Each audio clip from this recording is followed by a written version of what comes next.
Good evening and welcome to another edition of The World Today. With me in the studio, our improvised studio in the Bolivar Hall in London, is Anabel Hernández, the author of Narcoland, one of the best studies of the drug cartels and their links with politicians and bad politics in Mexico City. She is a distinguished journalist and an extremely courageous one, because to write about these problems in Mexico often leads to death. So we are very happy to have you with us, Anabel, in the studio. Before we begin to discuss other things, let's discuss the journalist who was killed not so long ago. Who was he? What is the story? Because the coverage in the media in the West has been very limited, as you can imagine. Well, Javier Valdez was a very close friend of me. He was covering the issues about drug trafficking and members of the government involved with drug trafficking since many years ago. He started also to publish some books about these issues. And he was living in Culiacan, the capital of Sinaloa. This place, as you know, is one state that produces most of the marijuana and heroin that travel across the border to the consumers in the United States. And in this state, Sinaloa have been born the most dangerous and powerful drug lords in Mexico, like El Chapo Guzman, who is the most famous. So my colleague was covering in the last weeks one war that is inside the Sinaloa cartel after the arrest and the extradition of Joaquin Guzman Loera, El Chapo Guzman, who was the head of the cartel. As you know, just at the beginning of this year, he was extradited to United States, and Javier was covering this. Sadly, May 15, he was murdered at noon in front of everyone in Culiacan. He received 12 shots. There were 12 shots fired. Yes, 12, just in the street. And now the government is trying to say that was because someone tried to steal his car. But of course, this is not possible, because even in Culiacan, that is a very dangerous place, no one shoot to anyone 12 times to steal a car. So for me, it's very clear that to be able to kill one journalist as famous, as important as Javier Valdez, someone of the government gave the permission to do it. And this is very dangerous because, as you know, Mexico is one of the most dangerous places to be a journalist. Just this year, 6 journalists have been murdered, more than 100 in the last decade. And all these crimes are impugned because these journalists not just have been murdered by members of the cartels. In most of the cases, is involved directly members of the government, municipal government, state government, or the federal government. And I think it's the case of Javier Valdez. So Javier was killed by the usual conglomerate, which acts together to eliminate anyone who is exposing their activities. But The thing that always puzzles me, Anabel, is that these activities are exposed. It's not a secret, this, any longer. Everyone knows that the government on virtually every level collaborates with the cartels, that the police is heavily involved in the army, the Marines, everyone. Everyone is involved. Yes. So it's not a secret. So why are they so keen just because they don't like anyone pointing the torch on them? You know, they hate the idea of anyone saying this, but people know it. Because the difference is, as you said, everyone knows in general, but it's not a problem. If you are talking in general aspects, but if journalists like Javier or me or others start to put names, I mean, it's not just governors, it's this governor, it's not just the police, it's this chief of the police. When we start to put name by name, publish name by name, all these people, all these members of the government that are protecting to the cartels, that is the point when the things get really dangerous. At least that is my own experience. I mean, the problem with me, I am under threat since December of 2010, not because I published this book, Narcoland, related with El Chapo Guzman. The problem is that in this book, I put name by name the members of the last governments since the decade of the 70s until now, name by name, who are involved with the Sinaloa cartel. I put the name of presidents, I put the name of generals, I put the name of chiefs of the police, and because that, these officials want to kill me, order to kill me. Wasn't El Chapo Guzman, was these officials. And that is the most dangerous Naming thing in names. Mexico. Yes. That's the most. Yes, not just talk about, yes, the corruption, no. Give names. That makes the difference, and that is really dangerous. But Anabel, especially after Javier's public execution by these people, aren't you worried for your own safety now? I am very worried. I am very worried because I'm worried that the people that ordered the murder of Javier could be also behind me because we were covering the same story. I published one article in this very important media Pública in Brazil, and I published in last February, at the beginning of this year, all the issues about one war inside the Sinaloa cartel, one war in between one man that used to be the confident man for El Chapo Guzman and the sons of El Chapo Guzman. They are fighting inside the cartel for the power after El Chapo was extradited. So after this article, also Javier started to follow this story. The Mexican federal government is contacting me because they think that I am right now in more danger than before. So which agency of the government contacted you? The mechanism to protect the journalists. They contact me, they send me a message telling me that it's necessary to have an urgent meeting because they are afraid that after Javier could be me the next one. And yes, I'm worried. What did you respond to them? I have to still doing my job. I cannot change that.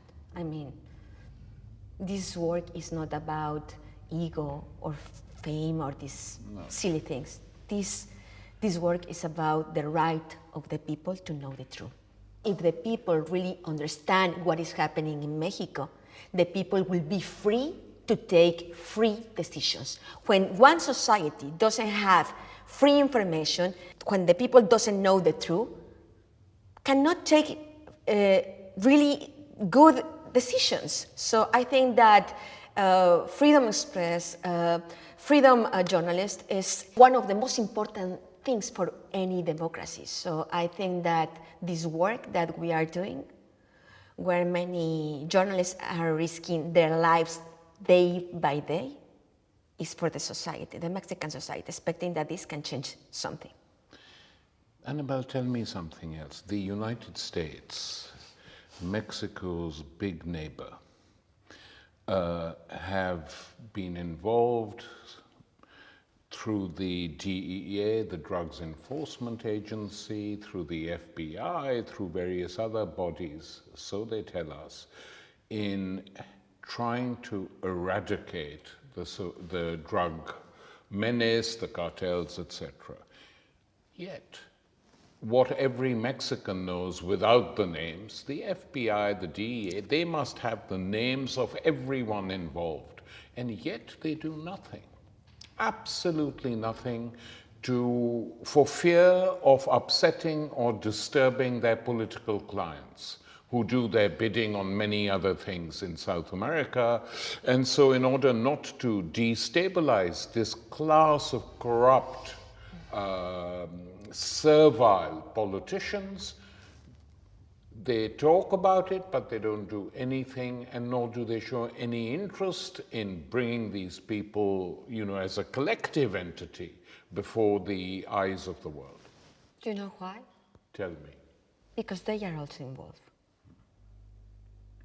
The CIA, the DEA have been involved managing the drug trafficking by decades.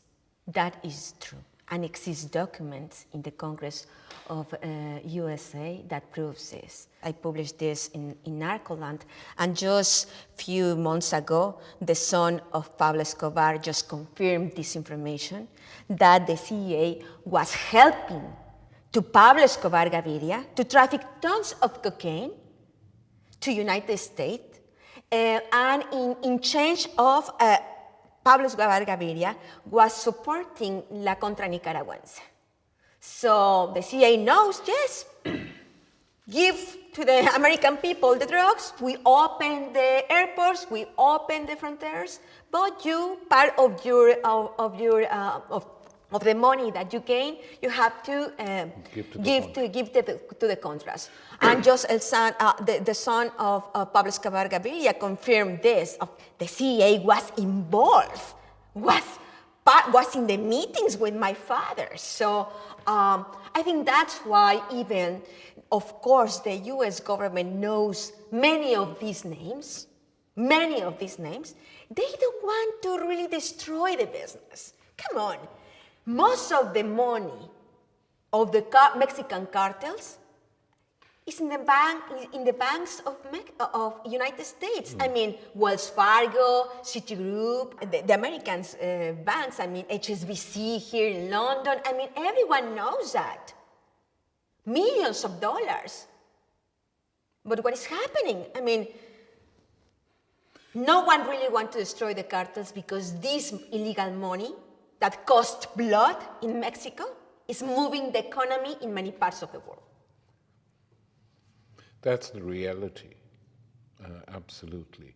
Now, what hope is there of change in Mexico? Recently, especially after Trump's threats, which probably will add up to nothing, like on every other question, He's bombing Syria, which he said he would never do. He is negotiating with the Saudi Arabian monarchy, which he said were criminals when he was fighting the Iraq, etc., etc. So probably the thing with Mexico will also slowly finish off because too much is at stake for them to pick up a fight with the Mexican cartel oligarchy. But that's the United States. But within Mexico, despite all these horrors, there has often been hope. There have candidates who have come from other parties, in some cases independents, the whole Zapatista movement, saying we want a different Mexico. We are fed up with living in this fashion, constantly under threat of violence in the cities, the poverty, etc., etc. Do you think there is a chance that there might be change if López Obrador is elected in the next election as president? Or will these people who are so well established creep into the pores of the new government as well, if they are allowed to be elected? Well, first I have to say that One of the biggest problems in Mexico is that the parties doesn't represent anymore to the people, to the society. The politicians, the parties are in one way, and the society want another thing. Even that, I think that López Obrador is right now our only option to break this. I don't know if he will be a good president because he's an old politician. Yeah. We should not forget that he belongs in one way or other to the system, in one way or other. But even that, I think he's the only one that could break the things. He has the obligation, if he became a president, really reformulate all the democracy in Mexico, because right now we have a really weak system of democracy, and I think that López Obrador could have the chance to do it. Do you think they will let him, or will the elections be rigged?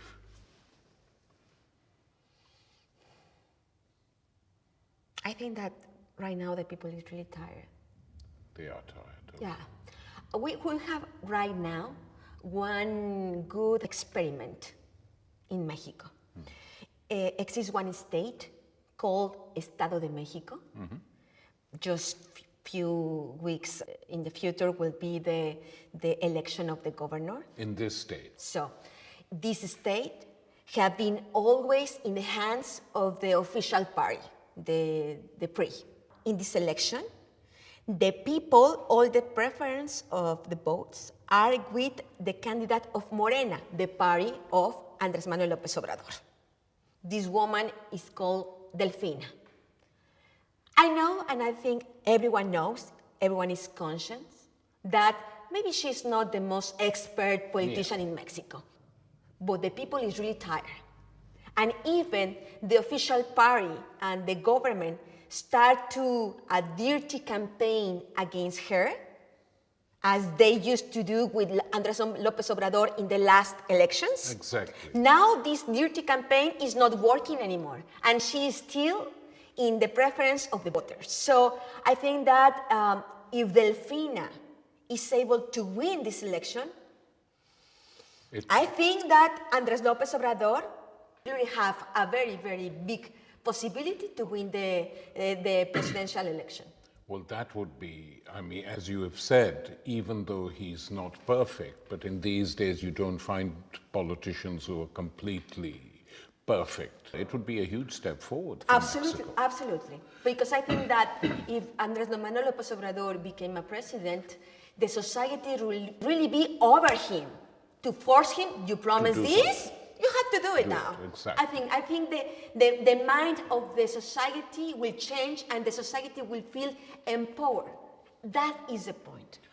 I've always felt, not just in when I've traveled to Mexico, but other parts of South America, that what has been missing, even when you have very good people as presidents, sometimes in Bolivia, Ecuador, Venezuela, they have tried.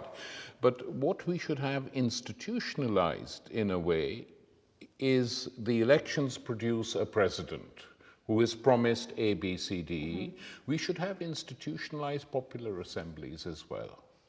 In the big cities, in the provinces, who meet once a month, completely different people from the grassroots to act as a popular inspectorate of what the government is doing. For me, that's the democracy. Yeah, the real democracy. Yeah. No, it's not just, okay, I elect you and I wait till the next. I sit in my house and I expect that you, because you are very good, you will do it. No. Yeah, that doesn't work. As a society, we have to take also our responsibilities. Yes. And one of these responsibilities is make to these people to do their job. When you speak in the United States and point out to people in the US that their government is involved, that their agencies are involved, what is the response? Surprise? Don't they know it? Or how do they react to what you've said? They don't say anything. Of course, they cannot deny it because, I mean, I have the indictments in different courts, opened in different courts, United States, that shows this information. For example, I repeat, that shows that many of the American banks laundry the money of these cartels. I mean, that is a fact. Yes. That is a fact, but no one said nothing. And it's very sad that the journalists of New York Times and Wall Street Journal and Washington Post and all this, they are just focused on how bad is Mexico. People is crazy, how corrupted they are, but they never talk about all these people that also is corrupted in the United States. No one really talks about how these tons of cocaine, methamphetamines, heroin, marijuana cross the border and go to New York and go to Los Angeles. How this happened? I mean, it's not that Mexican police there, but no one talks about it. No one wants to talk about that. And I think if we, okay, in Mexico we are very corrupted. I mean, the system is very corrupted. The government is absolutely involved in all the levels with the cartels. But these cartels not just work in Mexico. These cartels work here in London. Their drugs are here. Their dirty money is here also. In the United States, in Paris, I mean everywhere, in China, in Japan, everywhere. Their money is everywhere. And no one really wants to do nothing. I mean, the corruption is everywhere. This money is buying the conscience of many people in the world. And no one talks about it. Anabel, in your own country, in Mexico, there is a very old tradition of a strong intelligentsia, let us say. People who are journalists, writers, philosophers, artists, painters, who in the old days used to speak up very vigorously on most questions. Have they all disappeared? Who speaks up? I mean, you know, these journalists and writers who, for instance, I don't want to mention names, but I know some of them who are very strong in attacking any progressive governments in South America, but when it comes to their own country, they're just silent.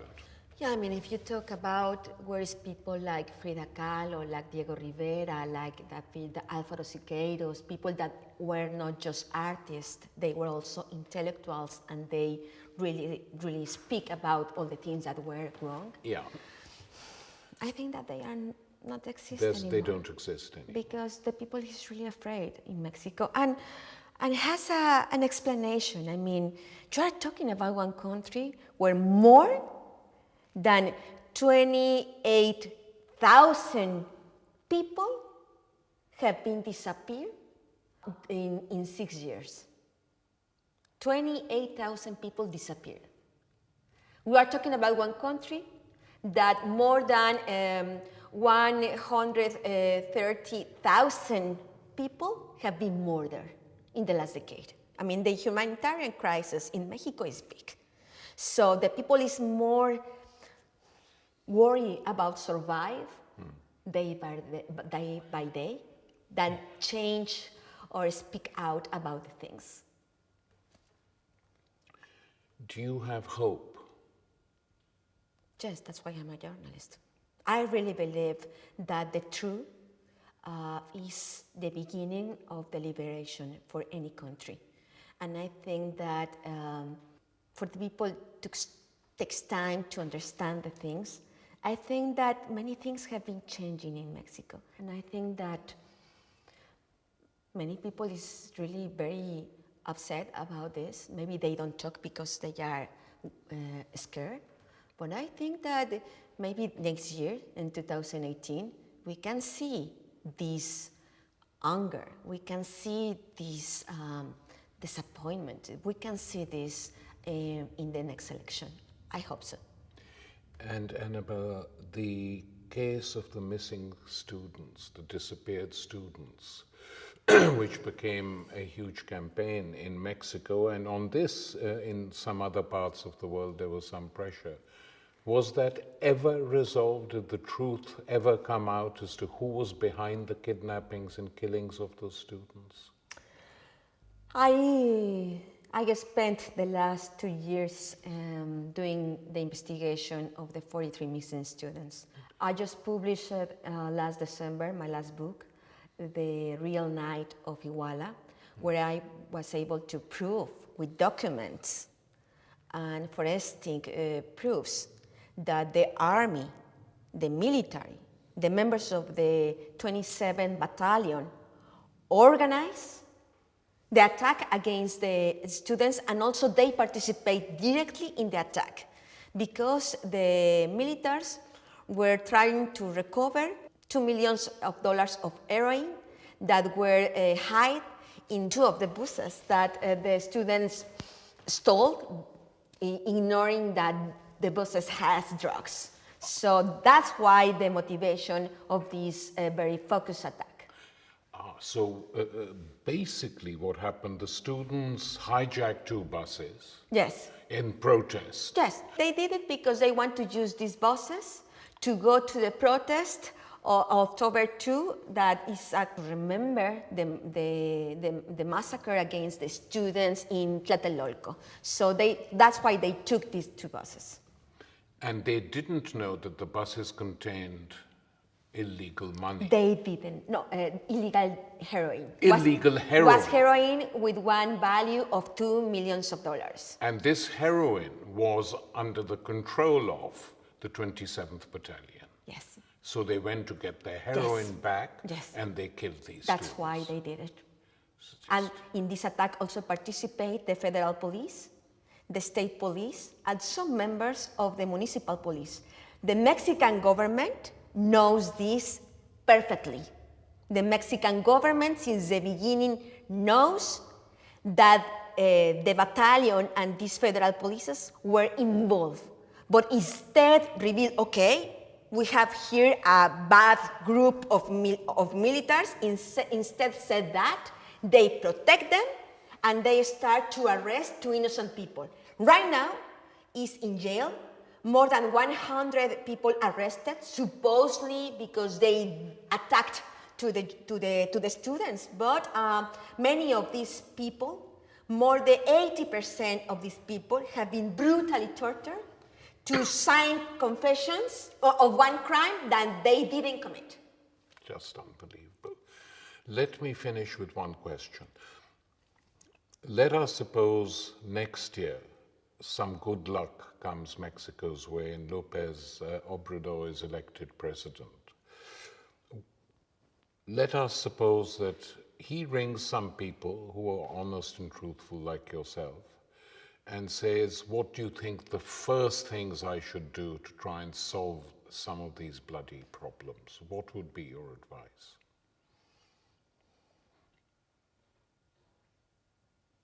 He has to. I mean, for me, the diagnostic of what is bad in Mexico is very clear. The main problem is the corruption inside the government. So, before fight against the corruption that is just also outside the government, the cartels, the businessmen, instead fight first against this, he had to clean the government. And all its institutions. Yes. He had to clean and put in jail all the members of the army that are involved with the cartels. He had to dissolve completely the federal police that is like another cartel. Now the federal police really is now like another cartel. They traffic drugs, they kidnap people, they traffic people. He had to put in jail too many governors that are corrupted and involved with the cartels. I mean, he had to clean the government, show a new face to the population, show a new face to the society that this is serious. And then start to create one, how can I say it? Environment of legality. Yeah. Because the problem in Mexico is this culture of illegality. Yeah. That is a problem. Yes, it's a problem. But for resolve this problem, you have to show, as a government, one real clean face. And then I think that the society will say, okay, I will start to pay my taxes. I will start to pay my fines. Everything, because I'm watching that you are serious about the law. Anabel Hernández, thank you very much. It's been a great pleasure talking to you, and please do take care of yourself. Thank you.